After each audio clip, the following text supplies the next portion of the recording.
Thank you for tuning in to another edition of the pre-market Pulsescan. Today is Thursday, August the 24th, 2017. The time is 8:38 a.m. Eastern Standard Time. Jumping right into the overnight market, you can see here the Dow is up 58 points, 21,853. NASDAQ 100 up 20 and a quarter at 58.68 quarter. S&P 500 is at 2447 and a quarter, up 5 3/4.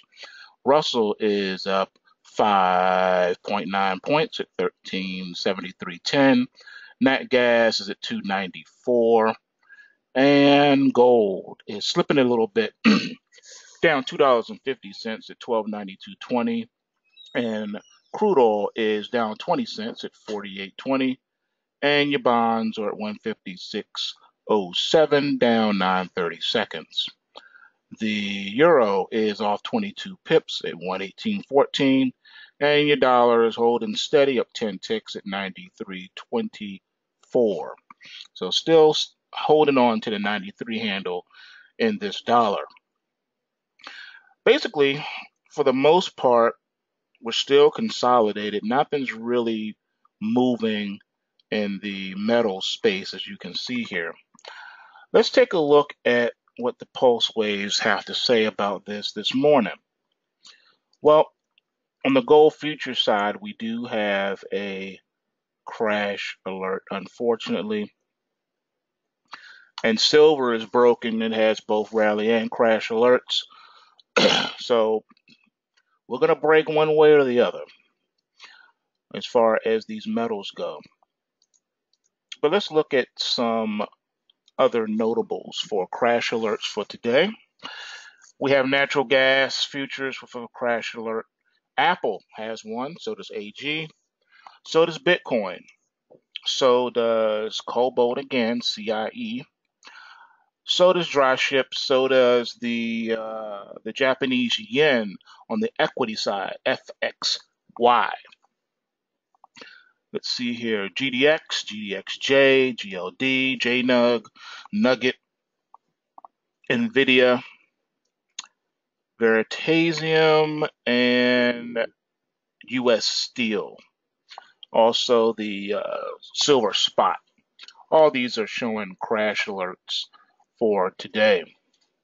Looking at our rally alerts for today, we'll start with the broken ones first that have both rally and crash alerts. That's natural gas and silver futures. And of course, the cobalt ticker Charlie Indian Echo. All right, notable rally alerts today. We have Advanced Auto Parts. We have GameStop, which should, because Madden comes out this week and is already out, as a matter of fact. Steam has a rally alert. Goldman Sachs, JP Morgan, crude oil futures, Bank of America, IBM. Let's see what else. JDST. The Japanese yen on the forex side has a rally alert. CRE has one, which is the S&P Regional Banking ETF. So does OIH, the oil ETF. So does PIVX on the crypto side. Starbucks, Russell futures still showing a rally alert, carrying over from yesterday. And let's see what else we got notable here. We got, let's see, XIV, which is still showing a rally alert. XLE is showing one. Moving in harmony with the OIH and the crude oil futures. We got XLF, the financial sector, moving in for the rally alert today, which is probably going to help lift Goldman Sachs and Bank of America. And we have the healthcare sector spider, XLV. And we have consumer discretionaries, ticker XLY. We got Litecoin with the rally alert. We got USO carrying over from yesterday. Ripple has a rally alert. Ethereum has a rally alert. And let's see here. As far as oversoldness goes, we still have the NASDAQ 100 and the S&P 500 cash indexes, both of them have oversold readings today. So does the E-mini S&P 500 futures. The Euro Yen has oversold readings today. QQQ, SPY, those all have oversold readings for today. Let's see what is locked in as far as positive momentum goes for today. Let's take a look.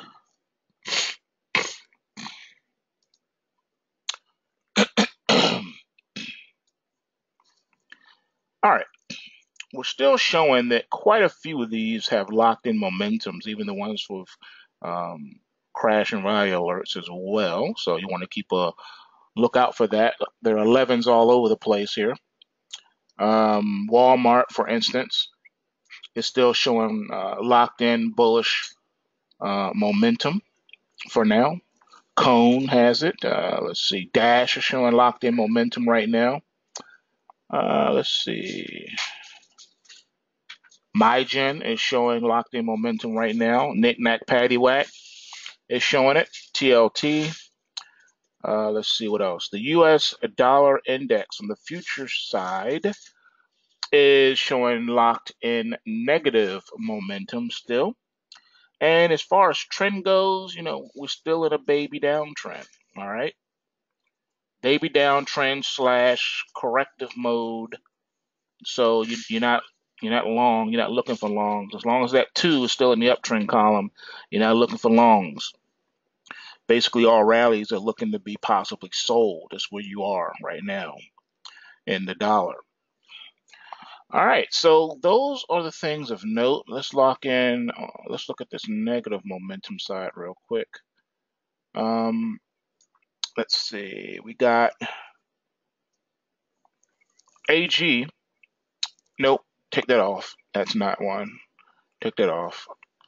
AMD is showing negative locked in momentum, and so is Amazon, so is Chipotle.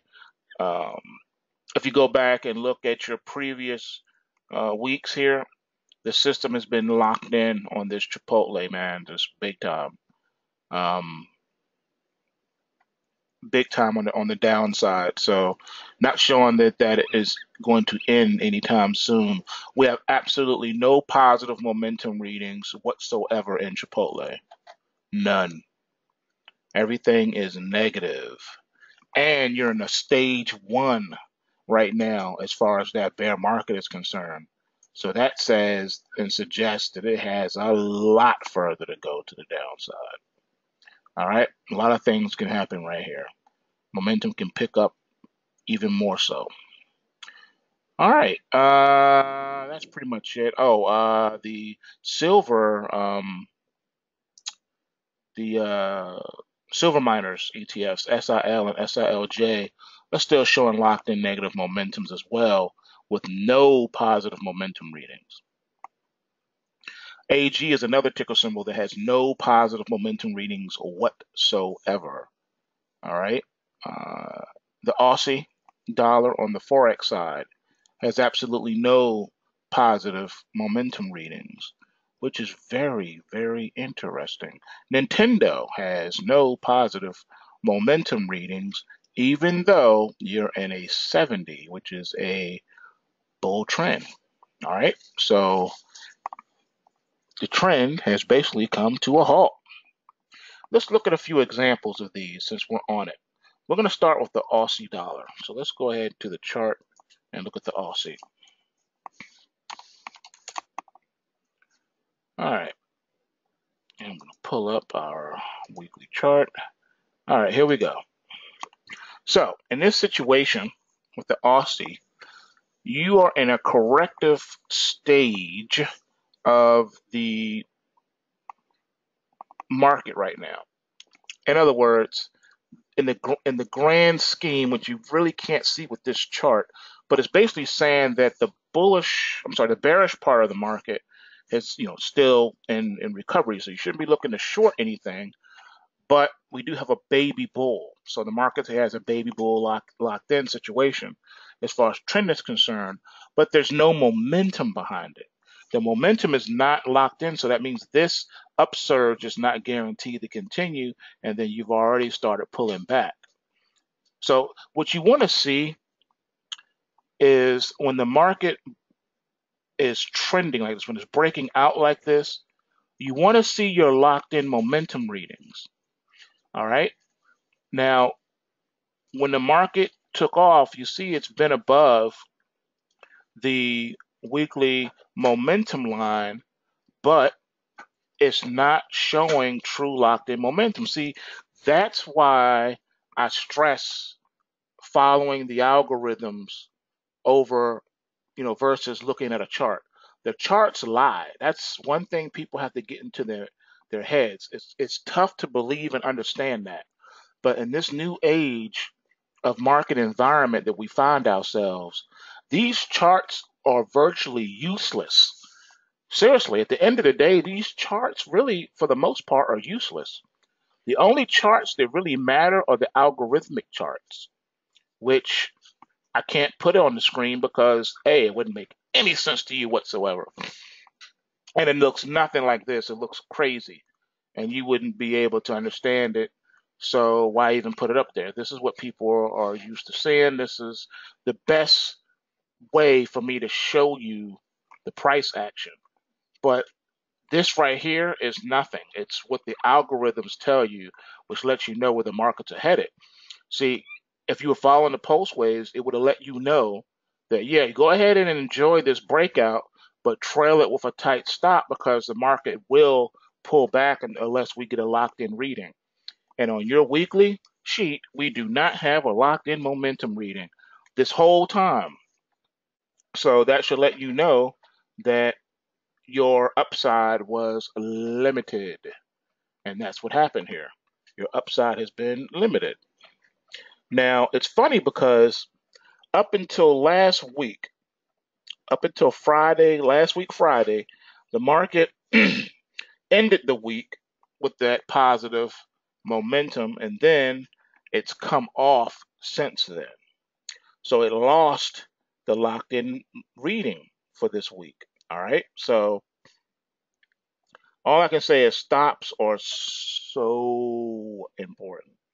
You got to use them. You got to stay locked in. You got to stay focused, or you're going to run into these kind of issues. So I thought this was a very good example and case study. All right, now let's pull up the Nintendo. Let's go to the equity side real quick and look at Nintendo and take a look and compare that to today's sheet. All right, keep in mind we're still looking at a weekly chart. Now, today's pulse wave readings show that there's absolutely no momentum. You can't make this stuff up because look at the chart. See, sometimes the algorithm readings and the chart come into alignment perfectly. And that's why this is the best method to show you what's what. Even though it's not perfect and majority of the time it's useless, but there are times when the algorithms come into alignment with what you see on the chart. It just is what it is. And you can just look at this and see that we're flatlined. There's no momentum whatsoever. And this is week number 2. I'm sorry, we're going on week number 3 with no positive momentum. We lost it here, nothing here, and then we're flatlined here still.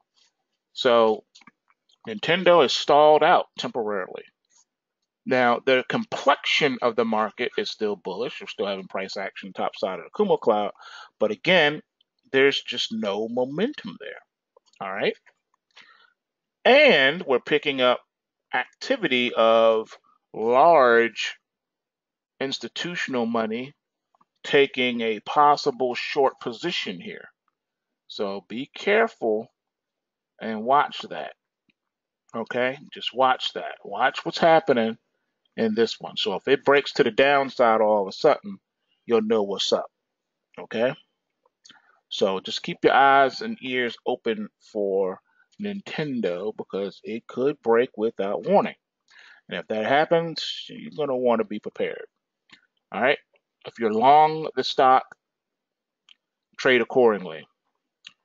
If you're looking for a possible short candidate, well, follow the post waves. That's all I got to say. All right. So, is there anything else I wanted to pull out here? I don't think so. I think that's it for today. Just mind your positions. Keep an eye out for a possible fireworks. Sometimes when the markets are quiet and dull, that's where you get, movement out of nowhere. Need I remind everybody of May the 6th, 2010? It started off like any other day, and out of nowhere, before you knew it, the Dow was down over 1,000 points. Okay? So things can happen. All right? It doesn't have to be a flash crash. It could be a legitimate move. Then what are you going to do? That's why you got to follow the price triggers. Okay? The pulse waves tell you what's what. The price triggers help you to get in the market and time your entries and exits accordingly. Also, I was doing some research, and I came across that thing. What is it? That IQ market, that new trading platform thing. They start off with binary options, then they make it so that you can trade the cryptos now. But the downside is, unfortunately, it looks like it's not available for U.S. citizens. See, that's one of the other downsides of being in the U.S. We don't have access to those CMDs where you can trade, those special market situations. Basically, CMDs are, I've talked about this, before, and I've done it in documentaries. But CMDs basically is, the modern day bucket shops. Okay, it's not putting your orders in the real market like you do when you trade stocks and stuff like that. It's a broker platform type of a thing. Um, it's just a different animal. But anyway, a lot of the forex shops are based off of the bucket shop formula as well. Your market's really not going into a marketplace per se. It's all electronic, and it's all going through the broker dealer desks. And a lot of them trade against you and take opposite positions, opposite yours, and then they make money on the spreads and stuff like that. So I've talked about that before. If you're not familiar with what I'm talking about, have no idea what I'm talking about, you're going to want to watch the documentary There Is No Collapse, and I think that will explain everything to you. With that being said, pulsewavetrading.com. Come learn how to navigate these notorious algorithmically controlled markets. Pulsewavetrading.com. And also, you're going to want to go ahead and subscribe to the weekly Pulse Wave price triggers. When you do that, you get access to the Learning Academy for free. You get the study course also for free if you go ahead and get your subscription on. And also, we are in the process of uh, creating some new upcoming classes. The one class that I'm working on right now is how to short the market. So there's a lot of things coming down the road. Also, some free giveaways are also at your disposal. From time to time, I do drop things in that trading room folder and some little goodies. So come learn what no one else is going to teach you. You won't get this anywhere, I promise you. There's no one else on the planet using or knows how to use the 2-bar Charlie pulse wave price triggers like yours truly, the creator, the inventor, algo capitalist. And remember, bulls make money, bears make money, and pigs get slaughtered. So remember to take what you can and give nothing back to these greedy central banksters. And if you're long Ripple right now, it's up 8.54%. Go Pulse Waves. Peace.